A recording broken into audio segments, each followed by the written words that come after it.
Umabot sa signal number 5 ang babala sa Quezon Province kahapon dahil sa bagyong Karding. Isa sa mga nakaranas sa bagsik ng bagyo ang Polillo Islands, kaya daan-daang residente ang inilikas. Yan ang unang balita ni Andrew Bernardo ng GMA Regional TV, Balitang Southern Tagalog. Andrew.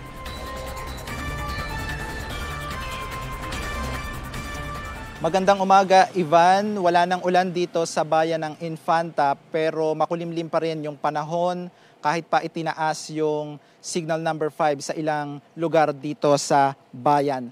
Alam mo, Ivan, pasado alas 6 ng gabi natin naranasan yung malakas na ulan at hanging dala ni Bagyong Karding dito. Pero hindi naman ito gaanong nagtagal pero ramdam natin yung mahinang pagsipol ng hangin sa buong Magdamag. Pasado alas 2 ng hapon kahapon nang mag-umpisang hagupitin ng Super Typhoon Karding ang bayan ng Panukulan sakop ng Polillo Island, lalawigan ng Quezon. Makikita ang malakas na hangin nararanasan sa lugar. Sa videong ito nakuha ng residente sa barangay Talong, Polillo, Quezon. Ramdam na rin ang paghagupit ng Bagyong Karding. Nagsasayawan ang mga puno dahil sa malakas na hangin na dala ng bagyo. Malakas rin ang pag-ulan sa lugar. Matataas rin ang mga alon sa dagat. Ayon sa MDRRMO Polillo, wala nang supply ng kuryente sa lugar at umabot sa mahigit 300 residente ang inilikas. Ganyan din po yung mga nasa tabing ilog po, dito po sa loob ng mga barangay. Sila naman po ay sa ngayon ay may mga designated evacuation centers po na pinuntahan na po. Sa bayan ng Real, manakanakang pag-ulan ang naranasan. Sinamantala ito ng mangingisdang si Michael sa barangay Tignoan na maiayos ang kanyang bangka. Dami pong nabasag dito mga nakaraan. Ang ganito kalalaking bangka. Na hindi kasi nila naisip kaagad.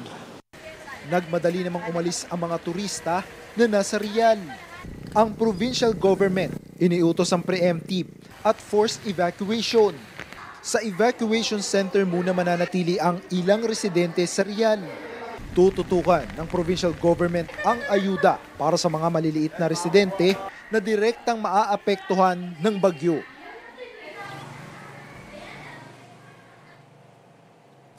Ivan, wala pang naiulat na nasirang bahay at establishmento dito sa bayan ng Infanta pero sa ngayon, wala pa ring supply ng kuryente dito sa bayan. Sa tala ng MDRRMO, nasa mahigit 40 pamilya yung inilikas habang dito sa buong lalawigan ng Quezon ay nasa mahigit 1,000 individual yung inilikas at dinala doon sa evacuation centers.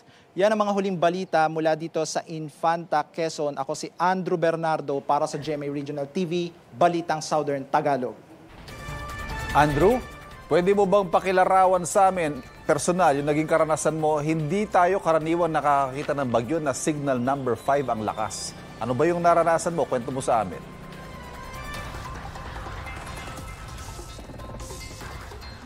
Ivan, kagabi pagkatapos ng ating live report sa 24 oras weekend ay nakaranas talaga tayo ng malakas na ulan at hangin. Pero hindi ito gaanong nagtagal at siguro mga less than an hour lang natin to naranasan. Ganun lang yung naranasan natin. Hindi gaanong nagtagal yung epekto ng bagyo dito sa bayan ng Infanta. Hindi katulad doon sa mga bayan na sakop ng Polillo Island, dyan pa rin sa lalawigan ng Quezon. Ivan. May impormasyon ba kung ilang lugar pa dyan sa Quezon ang lubog pa rin sa baha? Nagkaroon ba ng mga landslide? Ivan, ayon sa MDRRMO, wala pa silang base sa kanilang sinasagawang assessment, ay wala pang lugar na napaulat na binaha dito. At normal din yung level ng dalawang ilog base sa kanilang monitoring. Ngayong araw ay patuloy tayong makikipag-ugnayan sa lokal na otoridad para malaman natin yung lawak na kung gaano kalaki yung naging epekto ng Bagyong Karding dito sa bayan ng Infanta. Ivan. Maraming salamat, Andrew Bernardo ng GMA Regional TV, Balitang Southern Tagalog. Samantala, papunta na po ang GMA Kapuso Foundation sa Infanta, Quezon para magdala ng relief goods sa mga sinalanta ng bagyo. Kapuso, mauna ka sa mga balita. Panoorin ang unang balita sa unang hirit at iba pang award-winning newscasts sa youtube.com/GMA News. I-click lang ang subscribe button. Sa mga kapuso abroad, maaari kaming masubaybayan sa GMA Pinoy TV at www.gmanews.tv.